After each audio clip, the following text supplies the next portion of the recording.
제 질의를 좀 드리겠습니다. 간단한 질의이긴 한데요. 지금 현재 그 LH 임대주택이 전국에 한 94만 3천호 정도가 있어요. 그리고 여기에 대해서는 그 주택관리업체와 위스탁 계약을 통해 가지고 관리를 현재 하고 있는데 이 실태가 그렇게 썩 좋지는 않아 보입니다.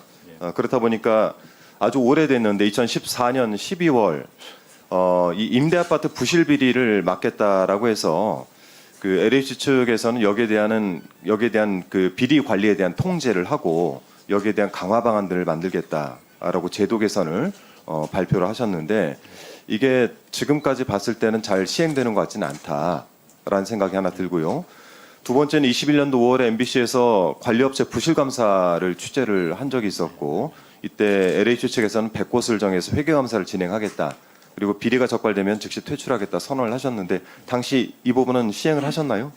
100곳을 회계 감사하고 비리가 적발된 곳들은 퇴출을 하셨나요? 최종적으로 그 결과를 보고를 받지 못했습니다면은 관리 미흡단지 대상으로 회계보험 등 외부 전문가를 통한 그 회계 점검 결과를 재계약에 반영하는 것은 지금 진행되고 있는 중입니다. 그러면 제가 이 얘기를 좀 드릴게요. 지금 이제 약정서상 예. 최근에 이제 그 여기가 군포였던 것 같은데 예. 입주민들이 이 문제가 너무 많이 대두가 되니까 자체적으로 회계 감사를 실시를 했고 의견 거절이 나왔습니다. 의견 거절은 회계상으로 재무제표를 신뢰할 수가 없다. 예. 이런 뜻 아니겠습니까? 예. 제가 그래서 이 위스탁 약정서를 한번 이렇게 좀 뒤져보니까 간단하게 뒤져보니까 첫 번째 5조에는 성실 의무가 있습니다. 예. 성실하게 수행을 해야 되는데 성실하게 수행을 안 했으니까 이런 문제가 생기겠죠. 두 번째는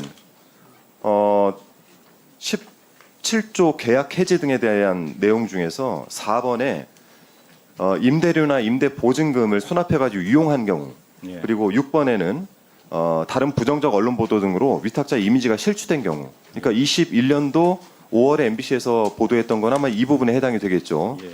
그래서 저는 이제 하나 좀 요청을 드리고 싶은 게 이 위수탁과 관련된 계약서 이 부분에 즉시 감사 그러니까 이런 사안들이 그 민원이 제기됐을 때는 즉시 감사 그리고 이 감사 결과에 따르는 조치 즉 계약 해지 등 이 즉시 조치를 취할 수 있는 부분들을 좀 보강을 하실 필요가 있겠다라는 예. 의견을 하나 좀 드리고요. 예.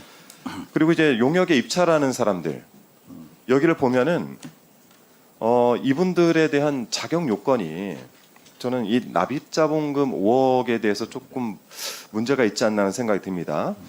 그러니까 여기 보면 신인도, 뭐 특별 신인도 해서 뭐 여성 기업이나 청년 기업 등 이렇게 우대 혜택을 주는 곳들은 있지만 여기가 납입자본금 5억을 맞출 수 있는 곳이 몇 군데나 되겠습니까?